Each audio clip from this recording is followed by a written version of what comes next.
So hey everybody, Scott Jansen here. Welcome back to another client interview or student interview. Today we've got Judie Barber online with us today, and Judie's got a really cool story. I've been looking forward to getting online with Judie and doing one of these interviews because, like me, she's a stop smoking expert. But Judie has a really cool story about why she became a therapist. And realistically, what I want to do during this call is just pick Judie's brain about what business was like before she started the program, where business is going now, and hopefully if everybody listening at home can get inspired by Judie's story and understand what it actually takes to make it in this therapy and coaching and hypnotherapy industry. So Judie, thanks for jumping on today. You're welcome, Scott. Excellent. All right, so let's dive straight in. Probably the best place for us to start is tell me your background as a therapist or coach. Why did you actually become a hypnotherapist in the first place? It's a long story, Scott, but I'm going to give you the brief story. Sure. I retired very, very early. I was in a good position, age 49. My husband and I, in our big catamaran, were going to just live life and sail around the world. Mm-hmm. We got as far as Airlie Beach, and it was obvious that I was very sick. Okay. Long story short, I spent a lot of 2004 in hospital in Townsville. Mm-hmm. And the upshot of that was that I was told by the neurologist that I would only leave hospital to say goodbye to everyone and put my affairs in order. Wow. I know. That was not what I was expecting. Mm. But I am a stubborn cow, as you may have already worked out. No. I thought, stuff you guys. I'm so not doing that. So when I left hospital, I could walk about 2 meters. Mm-hmm. I couldn't eat or drink without someone being with me in case I choked, which was how this whole thing was diagnosed. Long story short, I couldn't find anything that was making me any better. But I spent thousands and thousands, tens of thousands of dollars, in fact, searching. Mm-hmm. And I came across this weird thing called hypnotherapy. And I'm like, whoa. So not knowing anything, I started recording my own self-hypnosis. And it made a difference. Mm-hmm. I started to get well. Fast forward a few years, and I set up an internet business with a girlfriend. And one day she was saying to me, oh, for goodness sake, Judie, why don't you just become a hypnotherapist? You have the gift of the gab. I'm like, what a great idea. Went straight down to Brisbane, did my course, came back, qualified. And the rest, as they say, is history. Okay. So you went to Brisbane, you did your training. Yes. What was the training? I was really interested because like hypnotherapy and life coaching and stuff like that, it's such a weird profession. And I'm always really curious, like with your training, what did you take away the most? Like what was like the real inspiring part of your training? To be honest, Scott, I don't know that the training was so inspiring. What was inspiring was the results that I got for myself. Mm-hmm. Doing hypnosis when I had no idea what I was doing. Mm-hmm. So doing the course was basically just to give me that piece of paper, mm-hmm. so that I could learn more and become that, I suppose, guiding light, for want of a better word, but that change in people's lives. So for me, it was just, crossing the T's, dotting the I's. You've got to have that piece of paper, and that's what I did it for. Okay. And what year was this? 2010. Okay. So fast forwarding through 2010, you got your qualification. You're obviously Mm-hmm. feeling better by then. Mm-hmm. What was the next step for you? I just did like what everyone else does. I put up a shingle, didn't I? And I was the GP. I did everything. I did absolutely everything. I did gastric band weight loss. I did ordinary weight loss. I did anxiety, depression, phobias, smoking, general weight loss. And because I'd also done some life coaching, that was in there as well. Okay. And how was that going for you, business-wise? For quite a number of years, it was awesome.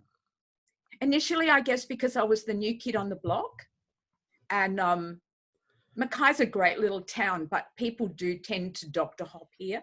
So if you're new, they'll all come to you. Whether they keep coming is another thing. Mm-hmm. But I had lots of successes early in the piece, especially with stop smoking. And so word got around.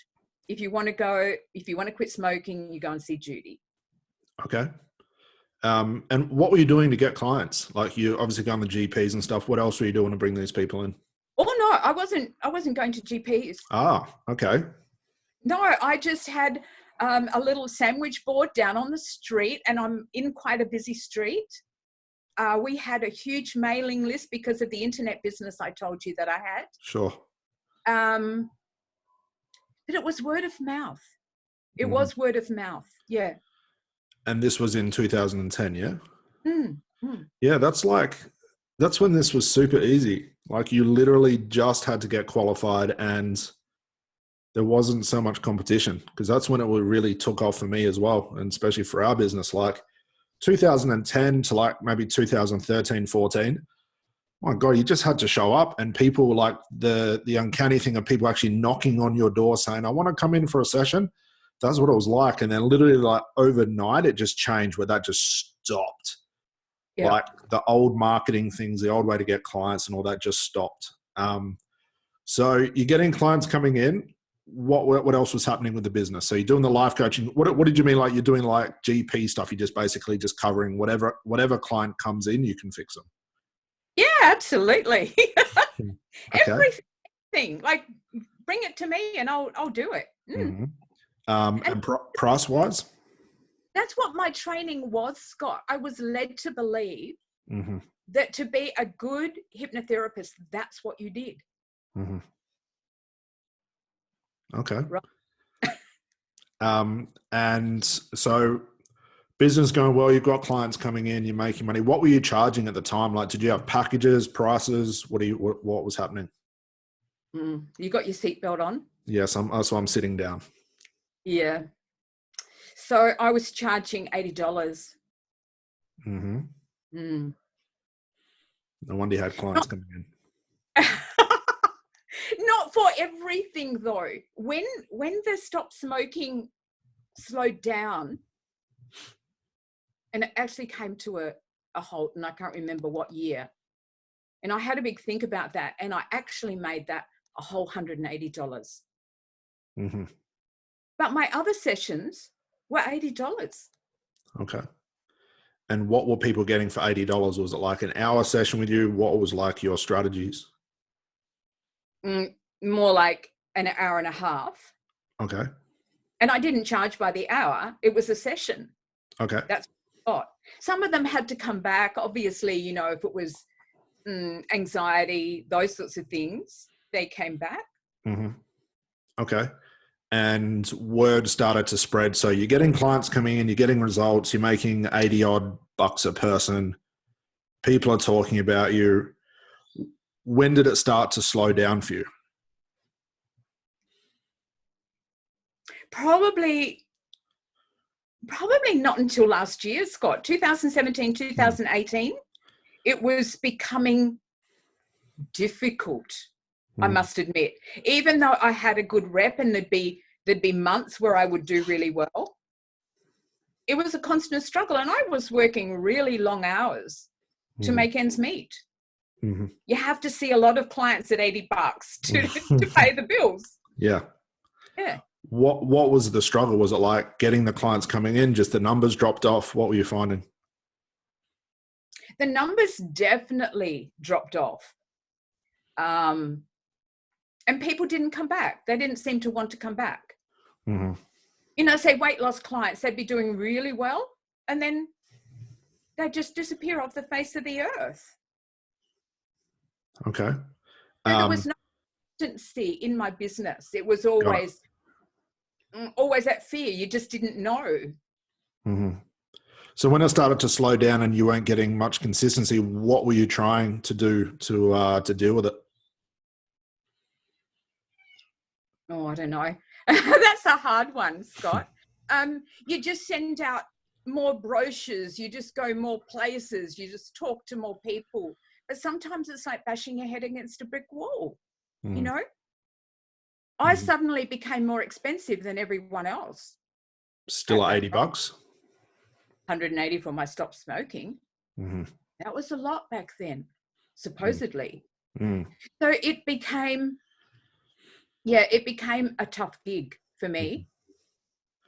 So, like, when you were speaking to clients, were they saying it was too expensive, or was that just in your head? Was it just, what was it? I think it was a bit of both. But definitely with some smokers, they would say, I can't afford that. But I wasn't brave enough back then to say, compared to what? Like, too expensive compared to what? I would say that now. But back then I was scared of offending someone, and so I wouldn't challenge them. Fragile. It was very fragile. Yeah. And I think that's like when numbers start to drop off, and here's the thing, nothing ever lasts. So you go on this really cool streak where just nothing can bother you. Like, money's coming in, clients coming in, but most of us don't prepare and realize that shit, that's going to stop eventually. I must have gone down that road so many times and thought, oh, this is it, bliss. And then a couple of months later, dead stop. So like this, this is 2000 and what are we now? 2019. So 2017, it started to slow down. Yeah. So when it started to slow down, and it's getting close, to where we had our first phone call, what was going through your head, at that time when it's slowing down, money's not coming in, you're working all these hours basically for nothing, clients are saying too expensive. What was your thoughts? More training. In what, more hypnotherapy training? Anything. I was just spending hours and hours and days on the net trying to find the next, the next good thing. I was. Because I thought maybe I've just, done everything here that I can do. So I was looking for the next good thing. Isn't that weird? Like, our first point of contact, our first rationalization is, I'm going to go get more certified. Like, business sucks. Business is going down the toilet. I'm going to get more certified, because that's definitely got to be the problem. It's weird how our mind automatically goes to that. Yeah. So did you go and do anything else? Did you get more certified? What did you find? At that point, no. Because I couldn't find anything that I felt was going to open any more doors for me. But it's during that I stumbled across you, and I actually can't remember how. Okay. So looking around the internet, didn't find anything, stumbled across me. So we'll get to the phone call, because I have to admit the first strategy, or the only strategy call we had, that's like a real memorable one for me, because I'll get to it. I always remember the response you gave me when it came to, do you want to do this or not? And I want to tell everybody about that, because I think it's hilarious. So you booked your strategy call, however you found me. We're having a chat about your business. What was going through your mind? Like, when I was talking to you about it, what were you thinking? Like, what were you thinking while I was asking you questions and things like that? I was thinking, where in the hell did this guy get hold of me? Because I can't remember doing the form. But I'm like, maybe this is going to lead somewhere. And there's a part of me that believes in serendipity. If it's, so I was just going to go with it. I didn't know what was going to come out of our first meeting. It was a very weird meeting, I have to say. It was very strange. I can remember the first thing, we got on the phone, we had a bit of a chit chat at the start. And the first thing you said to me, I wish I still had the recording, was, Scott, don't try and sell me anything. I've been around the block a few times. Don't try anything sneaky on me. Just tell me what this bullshit is all about. That's literally what you said to me. Yeah, because I couldn't remember filling out the form. So I had no idea what you were trying to sell me. Yeah. So we're chatting. I'm asking you questions about the business, and obviously we're digging up some pain and things like that. So, my job, and it's also your job now, because you're doing this with the clients, is to analyze, is Judie going to be a good fit for me? Am I going to be a good fit for her? Just like you do with your clients now. it came to the end of the conversation and I gave you the price and I said, well, it's up to you whether you want to do it or not. And do you remember what you said? Probably, oh shit. Yeah, it was pretty much like, oh shit. And I said, well, that's what it is. You want to do it or not? And you said, well, Scott, you've basically sat here and said my business is going to fail, which it is. So I may as well fucking do it then. Oh, oops. Beautiful. Sorry about that. This is good. It's the Adelaide in you. I appreciate it. But that was it. And it was pretty much, you jumped into the program, you got into it. You're one of the students now. So you're still running the business, but obviously starting to go through the Therapy Maximizer. Let's talk about your thoughts around the program. So you're in week 1 and you came into it on the version before this one. So you've just recently upgraded to the new version. Yeah. What were your thoughts going through the version that you had? What did you start to realize, especially during like week 1?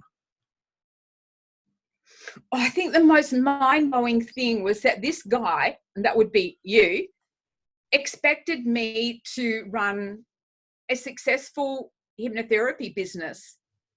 It's one modality. That's what blew me away.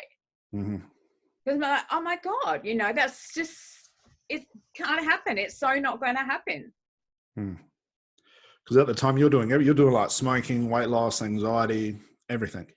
Gastric band, the whole lot, everything. And the more I could bring in there, the happier I was. I don't know if they were, but it made me feel good. And we also had this discussion on the phone as well, which you were a little bit hesitant about. What was it like when I talked in the program about the price that you should be charging? Yeah, that was really tough. That was really tough. Because,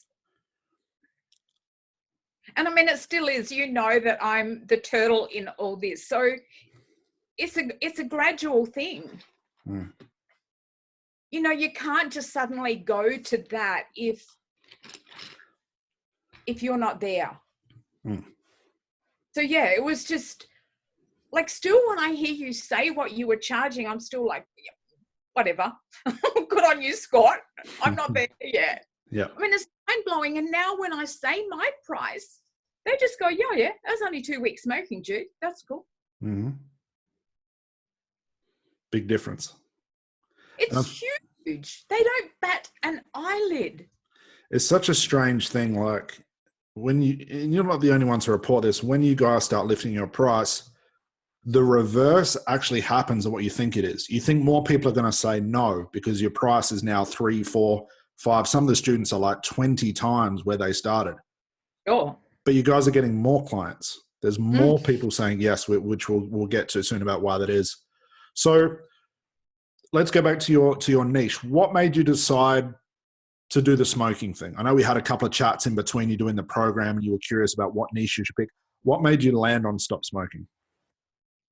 Because right in the early days of my clinic, I was charging $80 also for my stop smoking, as well as everything else. And then when that slowed down, I could remember many years ago, a real estate agent, when he was selling one of my houses and it didn't sell, he said, Judy, we're going to take it off the market. We're going to wait 3 months and we're going to put it on at a much greater price. And he did, and it sold 3 days. So I'm like, oh, well, maybe I'll just add a 1 to the price of my stop smoking. And when I put it from 80 up to 180, I had people ringing again. So the only thing that had happened was my attitude and the price had gone up. But I kind of thought, and I was also told by other people who weren't in the industry, that was a hell of a lot of money to charge back then. Yeah. A lot of money. Even people in the industry say that's a lot. And we haven't even talked about the price you're charging now. So we'll get to that soon. That'll be a bit of a shocker for most people. So you landed on the smoking thing. What did you start to do to start bringing those clients in? So you satisfied the niche, you were on that, you were doing the market research that we teach you guys. What happened next? How did you start getting your first couple of clients? What really worked for you? The interviews, the first interviews I did way back originally in that first Therapy Maximizer, everyone I spoke to ended up being a client. Mm-hmm. Every single one of them. It was just amazing. I'd get to the end and they'd go, oh, well, don't go, Jude. I've got a question for you. I'd be like, yep, sure. Go far away. Oh, how much is it? No, they say, I've got 2 questions. How much is it? And when can I book in? Beautiful. Why do you think that is? Why do you think clients do that? Because like the interviews, like I tell you guys, don't worry about selling. Just do the interview. We're getting information. We're collecting data. We're understanding our market. I want you to get inside the head of these people. Why do you think, and it happens so often, why do you think people say, I want to book you at the end? What do you think it is? I think they feel like they've gotten to know you, even though it's over the phone. Suddenly you're not this mysterious person that posts stuff on the internet. You're actually there at the end of the phone. And, you know, I do have the gift of the gab sometimes, I guess, which is, you know, I use to my advantage so I can make them feel comfortable. And all of a sudden it's like, oh, so she's all right. Mm. And if she says she can do what, you know, if she can do what she says she can do, I'm in. Awesome. So they're like, I'm not letting you go. Mm-hmm. That's what they were like. And they're still like that. But now I'm stricter. I go on to the strategy call. Mm. And it's one of those things I'll let you guys know about at the start. You guys will go from chasing people to people chasing you. It's just a small switch of attitude, like a small switch of strategy. So like you said, people now saying like, I want to book you, and you're saying, look, let me see if I want to work with you. Like that's an incredible place to be as a business owner. Did you have those things before you started the program? Oh God, no. But now when people message me, previously I would have, you know, had the conversation over Messenger. Now I'm like, I do things differently. I'm different to other therapists. I need to know whether, and I put me first, whether I can help you, make them important. Mm. But I said also to make sure that you're a fit for the therapy that I do, so that it's a success for both of us. Mm. And I think when you put them first, they're kind of like, you know, they're important. Something special. Yeah. And then I say to them, you have to just have that 15-minute interview. And then when we do that, it has sometimes just gone straight into a strategy session, because they've almost been desperate, Scott. Yeah. Like there's an air of desperation. Mm. Okay. So you're a couple of months through the program. You're starting to notice, I guess, the quality of clients is getting better. When did your price start to go up? Like, what was the increments of price that you went through to where you are now? So I was 180 before I joined Therapy MAXIMISER. Mm-hmm. And then I went, as far as I can recall, 275. Mm-hmm. The next jump was really little. The next jump was 295. Yeah. Then 397. Mm-hmm. Yeah, don't ask me where I got that from. I was about to ask, but that's fine. Yep. And then it was just like, oh, for goodness sake, Judy, just do it. To round it up. Yep. Awesome. So I did. Awesome. So a couple of months through the program, when you got to the point of doing like the 500, what were you starting to notice about the business? Like you're following the strategies, you know, the program's big, it's extensive. There's a lot of things for you guys to do. It's huge. What else were you noticing about the program? What else was it doing for you and your business? It was making me much more, I had a routine, and it was a strict routine. And you actually, I don't believe anyway, I can't do Therapy MAXIMISER without having that strict routine. Mm-hmm. So, you know, before I joined Therapy MAXIMISER, I'd wake up in the morning, I'd go and make myself a nice hot lemon juice or something like that and go back to bed and spend time on the internet.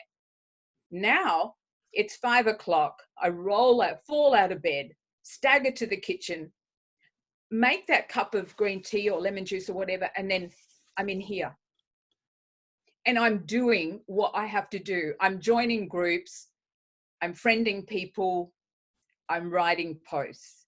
Mm-hmm. And then it's just constant throughout the day. And then I come home, I'm on here listening to the next module. Mm-hmm. So you have to be very disciplined, I think. You can't just do this in itty-bitty ways. And I've proven that, sadly. Mm. You know that I, really kicked ass in the beginning. Mm-hmm. And then I had an overseas holiday that was already scheduled. Mm-hmm. I totally lost my mojo. I remember. Yeah. Mm. And then not only that, I came back and I was sick and I had a clinic full of clients that wanted to be seen, and I somehow made my way through that. And it was so difficult to get my mojo back. It was really tough. So overseas holiday, being sick, Christmas, and then I found myself making excuses. Oh, well, it's to this and it's to that and I'm to whatever. Mm-hmm. And but you were always still there in the back of my mind. And every now and again, I'd read something of yours and it'd be like, oh, wow, he can damn read my mind. And eventually I just got my shit together again, Scott. But it's constant. I listen to my affirmations wherever I drive, whenever I drive. Mm-hmm. And my life is very disciplined now. Perfect. And it has to get through the workload that I have now. It's the discipline, like the new version that you guys are a part of now, I really had to make massive adjustments to show you guys. I thought I had, but to make big iterations to show you how freaking disciplined you have to be to run a business. Now, when I post about this or I show videos about, my schedule and, how disciplined I have to be, most people, like 99% of the other people in this industry, they don't look at it because they're looking for the hacks. They're looking for the secret Facebook stuff. They're asking me, can you give me like the post stuff that your students are doing? That's all I want. Can I just buy that from you? Can I just learn this part of the program and I'll buy that off you? But they don't understand, not only is like a full mechanism, a full machine that you guys are creating for your business, but that discipline, without that, this stuff is a big waste of time. You could have the best stuff with it without a discipline of like getting up at the same time, basically eating the same food, doing the same job, going to bed at the same time, having a strict routine, like you said, that's unwavering. That's the real secret to where you are right now and where all the other top students are as well. The strategies are good, but without the strict schedule, it's a waste of time. Oh, absolutely. Absolutely. And I've tried to do it without that strict discipline. Mm-hmm. And so I'm looking forward to, over the weekend, getting into that schedule that you've done up so that we can actually schedule in some me time. Mm-hmm. I'm kind of looking forward to that one because there hasn't been a lot of that. Yeah, it's cool. Like, we give you guys the schedule to schedule in your business, but schedule in your personal life as well. Like literally, I eat the same food every day. I do the same thing every day. I probably drink the same amount of water down to the last milliliter every day. It's the same thing. But what this does is create predictability. Rather than, for most people get up and go, well, I need to make $10,000 this week. How am I going to do that? And that's it. They don't know what to do. There's no thought process. There's no schedule. There's no nothing. It's just basically hoping and waiting that it's going to happen. And it doesn't. Do you know how many clients I've got this week, Scott? How many? 9. At how much? You know how much? I want to hear it. 500. That's the way it should be. And realistically, you only started the program. Was it last year? Started last year, so maybe 12 months ago. Not quite. Okay, and look at the difference from $80 to now, what, $4,500 this week in a week. It's funny. Like we did a big survey not too long ago. I think I told you guys about this. We had 580 surveys come back to us in about 20 minutes, and about 85 to 90% of those people earning about $1,000 a month. So you're earning in a week what these guys earn in 5 months. Oh no. Mm-hmm. But that used to be you when it started to fall off. Yeah. When it started to fall off. Yeah, for sure. Yeah. It started to fall off. Yep. So now you're going through the program. What I'm curious about, like you as a person, because you've changed a lot. Like I could even tell, like when we chat over Messenger and stuff, you've changed a lot. What do you think's changed in you as like a person, a business owner? Because obviously the program goes really in depth into like mindset and attitude and scheduling and being high performer and stuff like that. What's changed in you, do you think?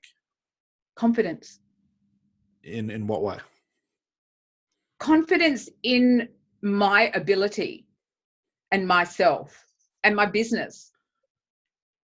It's just, I don't know how to explain the confidence, but it's, yeah, sound a bit wanky, but it's an holistic thing, you know? Like I'm disciplined to listen to the affirmations. I'm disciplined to roll out of bed some mornings and just stagger in here, looking and feeling like shit. And the first voice I hear is yours. And I'm like, yeah, get a life, Judie. Mm-hmm. And then, you know, the day begins.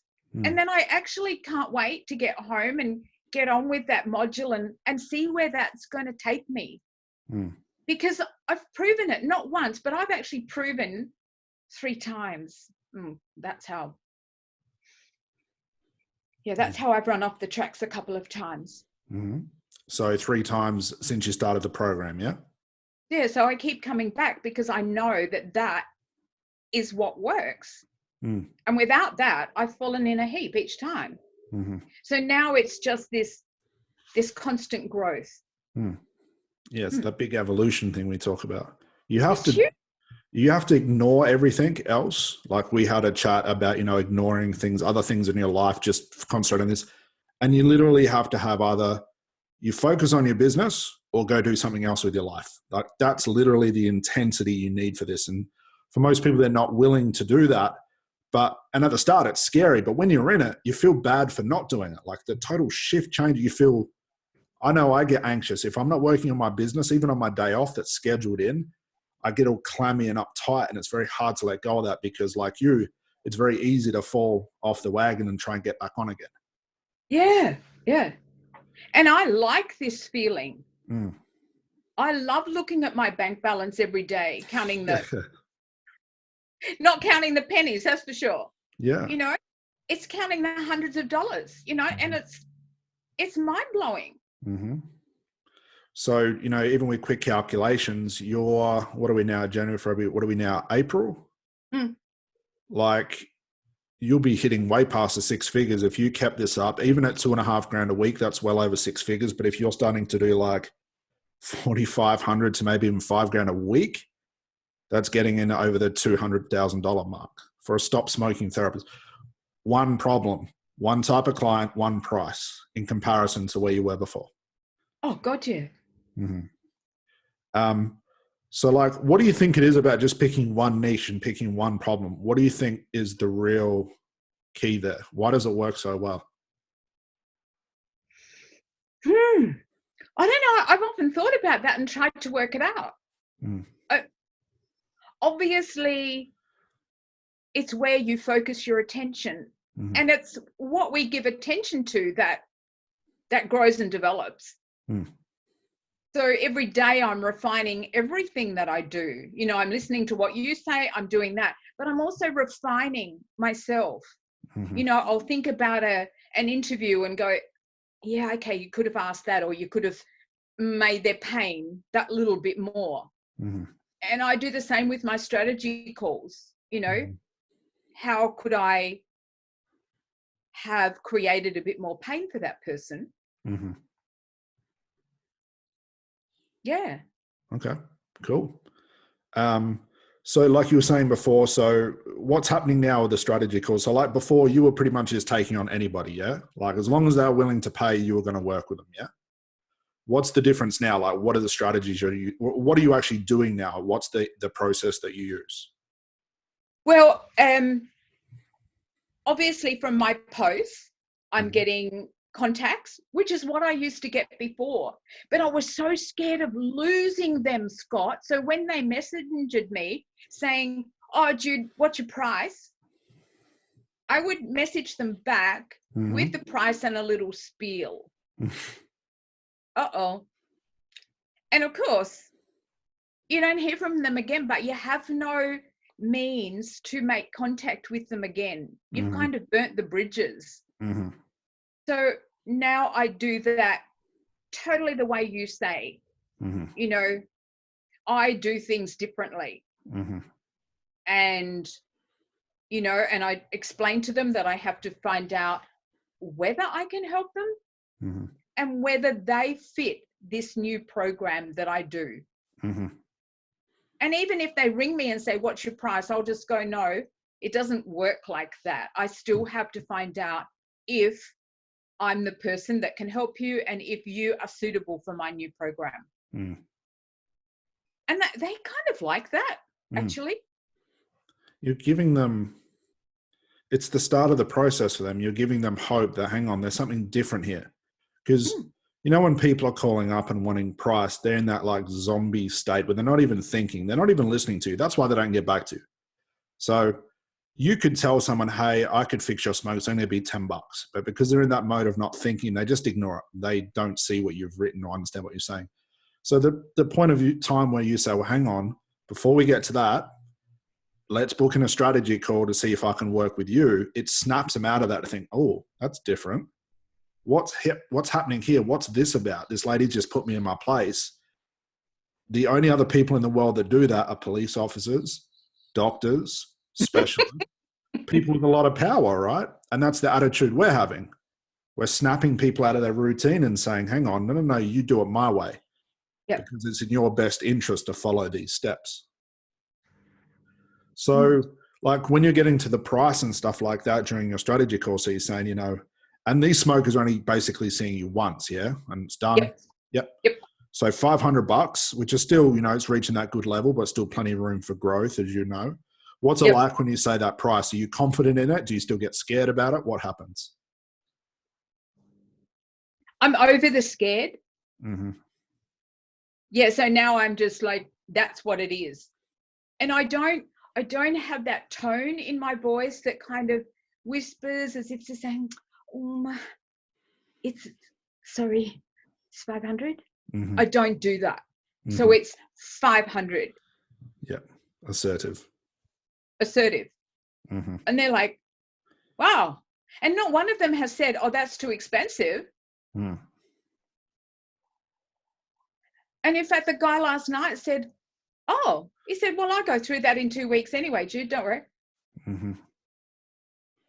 That's why I told you, put it up a bit, creep it up just a little bit more. But I understand slow price, but look where you've come from, $80 to 500. That's relative to someone going from like 500 to 1,000. Like that's a good jump. So, you know, you're getting 5 times the amount than you would at the one. So that's a brilliant growth. So clients aren't batting an eyelid. $500 is just simple to them. You're making bookings. You're doing what, $4,500 this week, which is freaking awesome. Like, what are you doing? What do you think is the biggest thing for you that is actually working in your business? Because like, I'm trying to understand like all the top students, what exactly are you guys doing? Is it the routine? Do you think, is it a certain thing you do in your business that really works for you? What specifically is working really great for you based on what, you know, you've learned? To get the clients, Scott, or any of it? Like, is it the whole routine? Is it just the whole new pricing thing? Like from what you've learned on the program, what's the biggest thing for you? It's that mindset, that worthiness mindset, that what I have is worth paying for. It works. I mean, they're welcome to go down the street and pay $50, but they'll eventually be back. Awesome. So you've given me the confidence in me, and that makes me a better therapist because, you know, I have all these steps. They follow them. I'm not arrogant, but I'm assertive. I'm friendly, but I'm assertive. And I think it's made me more confident that what I do works, even though I've been in business for 10 years. I've known it works, but I think there's something just in your demeanor that changes. It's like, I'm good at this. I'm good at this. You're going to pay me because I'm good, and it's going to work, and it does. Awesome. I don't know. It's a kind of synergy, isn't it? Because I've raised myself. I charge that price. They've paid it. They've placed their trust. But because they've placed their trust, they're almost doing all the work. Mm-hmm. I just sit there and tweak a few things, as you know. Yep. But they've kind of already made up their mind. My God, she must be good. Mm-hmm. You know, lots of people have been to her. There's lots of success stories out there. So they've done actually half or 3/4 of the work just because I've changed how I feel about me, because I've upped my price. Mm-hmm.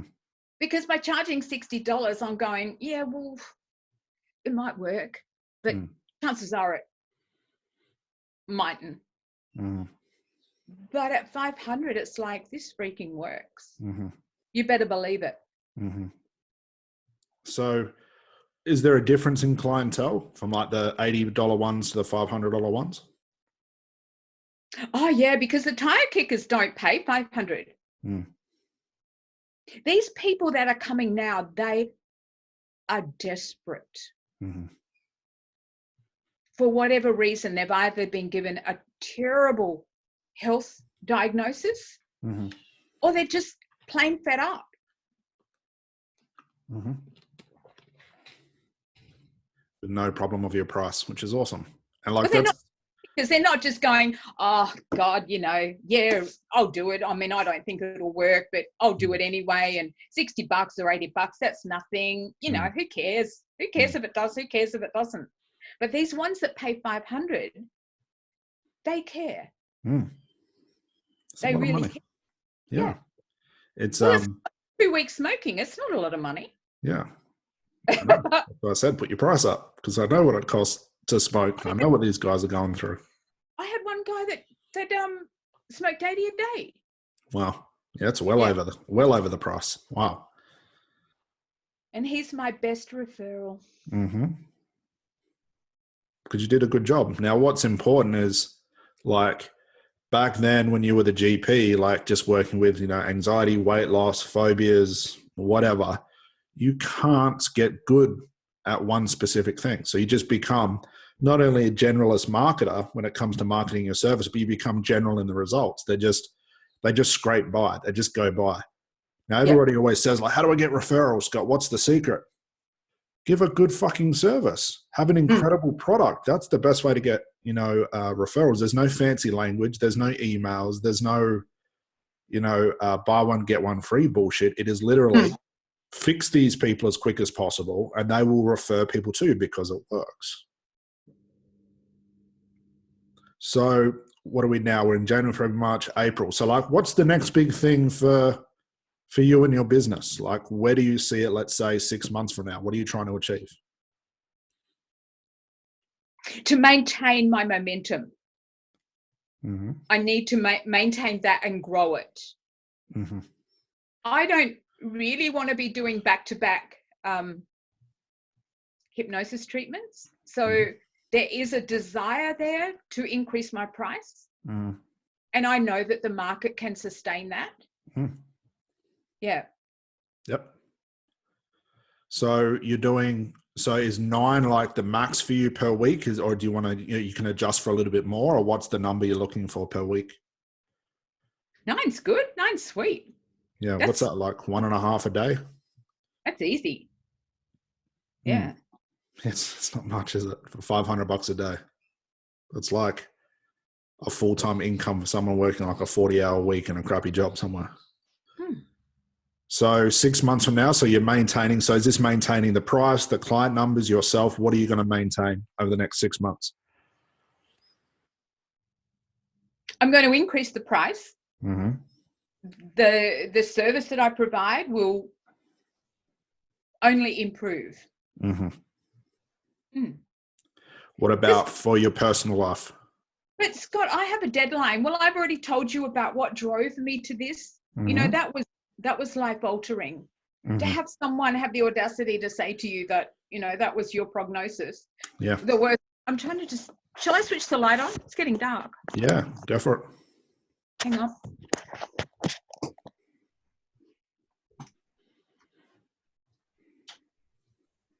That better? Yep, looks great. Okay.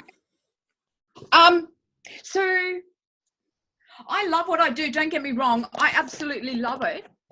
But I also I have a 3-year plan. Mm-hmm. Which is? To be financially secure. Mm-hmm. Because my husband and I lost everything when I was sick. We had to dip into super and to pay for all. Mm-hmm.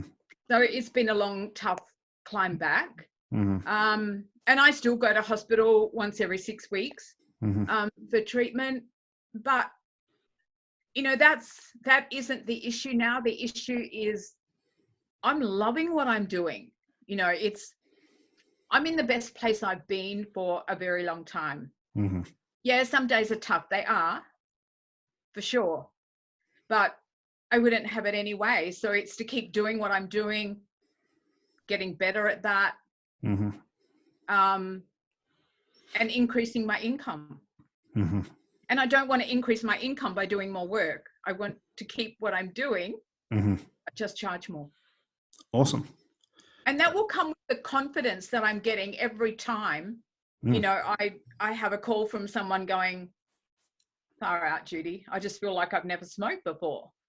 And that's what they're saying now. They're like, I don't know what you did, but I can't really recall that I ever was a smoker. And that's the weirdest thing. Mm-hmm. To me, that's just like, well, that's amazing. That's what gets the attention for your referrals. It's not like the testimonials that, you know, for a lot of us would be like, I went and saw Judie. It was really relaxing. That's not going to get the attention from people. What will is, I went and saw this Judie lady. What the fuck did she do? Like, you need to go see her. That I can't explain it. You need to go see her. That's what gets people's attention. So what would you say to people like that are struggling, know they're struggling, know there's an option, or just too scared to even like consider that their business would grow, even like think, you know what, it won't work for me? What would you say to these people?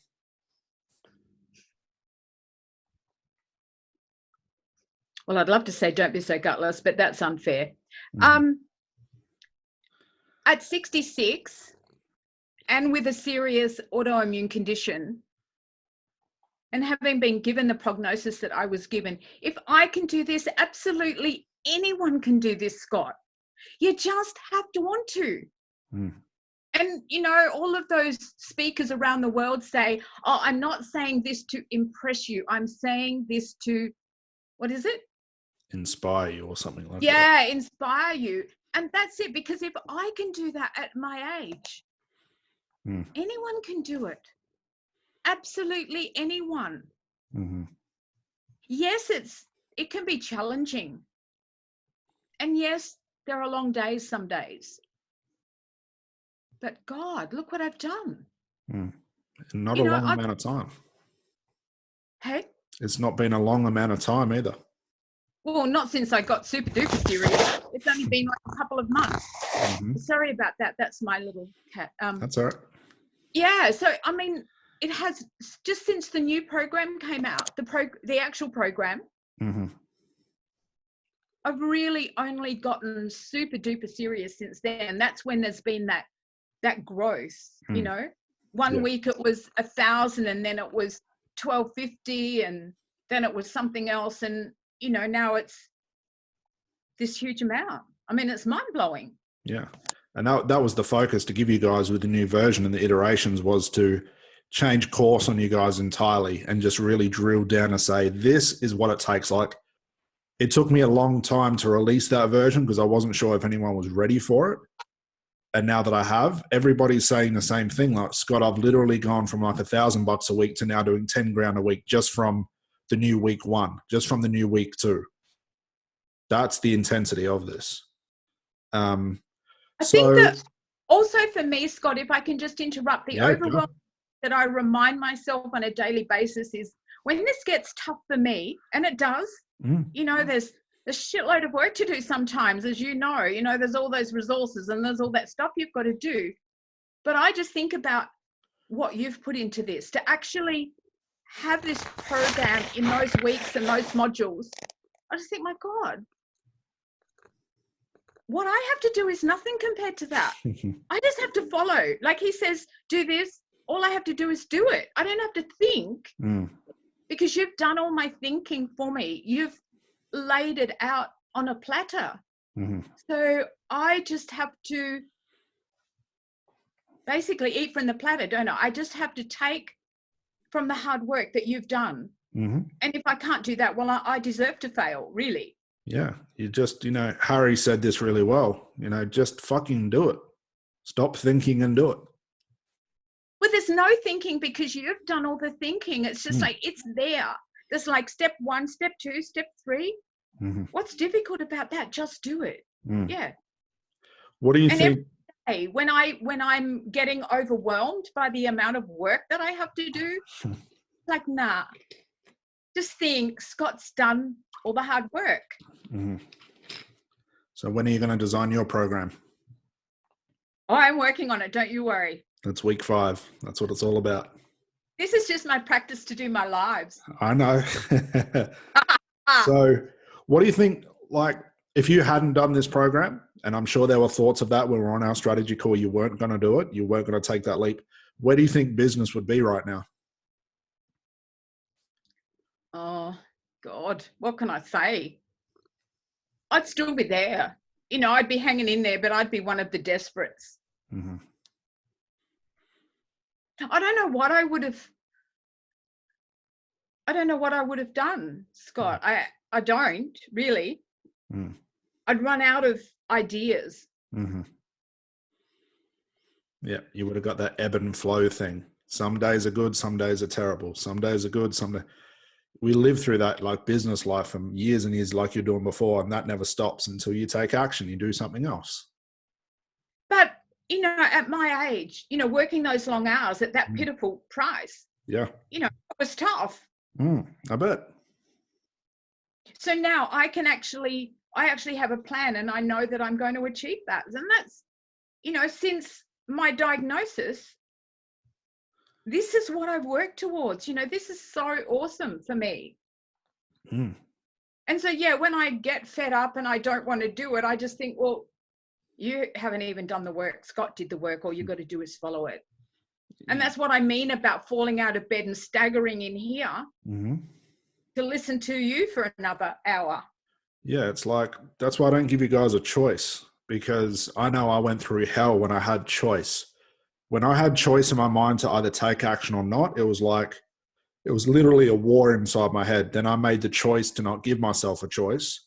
And that's when it all changed for me. Like, you do it whether you want to or not. Sick, raining, uncomfortable, storms outside, broke, rich, whatever, you've got to do it. There's no choice. You stop thinking, you just do it. But then you get to a point, and I think I've just started to experience it, where everything starts to fit into place. And suddenly, I'm not saying it's easy, but suddenly you have like this flow-on effect. You've put in the hard work, you've put in the hours, I've followed everything so religiously now, I don't dare detour. You've done it for me. So I do the interviews, I do the strategies, and then everything else is there. My systems are all set up. It's easy now, but it's like you've got to go through the tough times and the shit to prove that you really deserve to be here.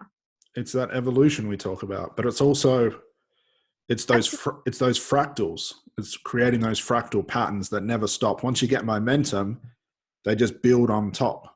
And you're only at the start of it. Like, when we start looking at getting, 30, 40, 50, 60, 100 odd clients, you start to create all, with the Facebook Lives, the posts, the testimonies, everything you're doing. We put that out into the world. This just becomes an entire web that just sucks clients too, because wherever they go, you're there. Wherever they think about stop smoking, they find you online. They find your testimonials. They find your videos. They can't escape you. This is what building that fractal momentum. That's what we talk about in week 1. That just, once the momentum's going, like you said, you do not dare take your foot off the accelerator. You push it down harder and you work harder. So the funny thing is, as you start making more money, Judie, you'll actually be working harder because now you're going to maintain it. Yep. You're experiencing maintaining 4,500 a week. Wait till you're maintaining $5,000 a day or something like that. That's next level problems. But that's where the fun begins because now you have more control. You know what was so exciting is when you started to talk about that, when people are discussing their smoking habit or wanting to stop smoking, that they're going to think of that one person. They're going to think of me. They're going to talk about me. Mm-hmm. And that's when it really hit me in the gut. It was like, oh. That's what's happening. And that's kind of scary, but it's kind of nice, you know? Yeah. You become omnipresent. I don't want to be the best kept secret. Mm-hmm. So even if you wanted to, but because the good work you're doing, if you wanted to be kept secret, it wouldn't allow you to because your work is now getting out there and now you're becoming attached to it. It's like when we think of Anthony Robbins, we think life coach. We think of Igor, we think conversation hypnosis. When we think of Judie, we think stop smoking. It becomes synonymous. It's no longer, I want to go quit smoking with hypnotherapy. It's, I need to go see Judie. Yep. And that's what people are actually saying now. Yeah. Like we used to get phone calls and people would say, you know, they wouldn't ask, you know, can I go see the hypnotherapist or is this a hypnotherapy office? They'd say, when can I book in with Scott? I don't even think half of them knew my last name or even knew what I did. They just said, I want to book in Scott. That's that fractal momentum. But that, like you said, that takes a lot of fucking work to get to that point. And the time, if you look over if you look over your entire lifespan of this business, like let's say 10 months to get to this point from where you were, it's not a lot of time, but it's a lot of consistency. That's what breaks a lot of people. That's why we teach you guys such a tough schedule. Like where you are right now, if I for a minute saw you were taking your foot off, you better believe I'd be on your ass because it would take such a long time to build that up again. It's like you're walking up a hill, you're at the top nearly, and then you say, I want to start again down the bottom. Once you get over that hill, you'll come to a point, and you can probably see this coming already. Your price, let's say, is up at $1,000. You'll be getting more phone calls, more people begging you to come on and work with you, more people offering to pay you 3-4 times as much, more people sending you referrals. So you'll actually get busier as you get richer. That's that fractal momentum kicking in again. So that's what you've got to look forward to. So a lot of people think, well, Scott, when I earn 10 grand a week, I'm just going to sit back and relax. Impossible. You can't have both. You either be rich and work really hard, or you be broke and don't work at all. There's no opposite to that. And that's what you're getting right now, which is cool. So to wrap this up, any words of wisdom? Any inspiring thoughts? I think if people have listened this far, they understand, okay, 2004, I had nothing. And given the worst prognosis that anyone can ever be given, I'm 66 and I'm sure I rate as your most senior student. We've got a 79-year-old. Damn. So you're third. You're third on the list. Damn, I hate that. I hate being third. But anyway, you're up there, which is good. I'm going to continue. Yes. So I just figure if I can do it, anyone can do it. You know, you have to have the desire. What is it that you want? Like, just don't, excuse the expression, but don't piss hand around. This is not for the weak. This is not for the faint-hearted. You have to just want this. And really, all we're doing is following instructions. We're not thinking, we're not creating, we're not doing anything. We're just following instructions. It's all you have to do. And it all just falls nicely into place. But you bet there's a lot of hard work in it. Absolutely. Long hours, absolutely. Where you just think, God, if I ever hear that Scott Jansen's voice again, I think I'm going to throw my iPad. It gets like that. But I'll thank him for the paycheck, which is awesome. That's a but cool I thing. always just think, how many hours has he actually put in to putting this together? And every single aspect works. I don't have to create anything. I don't have to think about anything. Yeah, sometimes I get really angry with you when you say, oh, this should only be taking you 20 minutes. Yeah. my second day of trying to work out some IT shit. Yeah. Yeah, there are those days. I have those days too. That's all part of it. I hear him say this should only be taking you 20 minutes again. I'm going to do something really serious. I've got to give you guys a timeline. Otherwise, everyone will spend 3 weeks trying to figure out what color should I have my banner on Facebook. That's why I put that there, because I fell for that. I spent weeks designing a black banner because you get distracted. Awesome. Well, that was a cool story. I appreciate you jumping on. Hopefully for everybody listening to this is definitely inspired. But it's interesting, like for everybody to watch these interviews, hopefully they're picking up on the same theme. It's a lot of fucking work. You've got to be in this to win this. But to think like you were doing $80 sessions before, now you're doing 4,500. Quick maths, like I can't even work that out because it's a late night here. How much money or how many clients you would have to see? Well, it's nearly 45 clients in a week you'd have to see to make the same money now as you're doing with 9 clients. I know. Mm-hmm. That's what I mean. At my age, I didn't have that much time, Scott. Something had to change. It had to change. Yeah, scary to think if you hadn't done this, where it would be. Ew, let's not go there. Excellent. Well, I'm going to let you go. I appreciate you jumping on. Get back to work. I'll see you in the Facebook group and we'll chat soon. Thank you so much. Awesome, Scott. Thanks for your time. Judie. Bye-bye. Pleasure. Cheers. Bye-bye.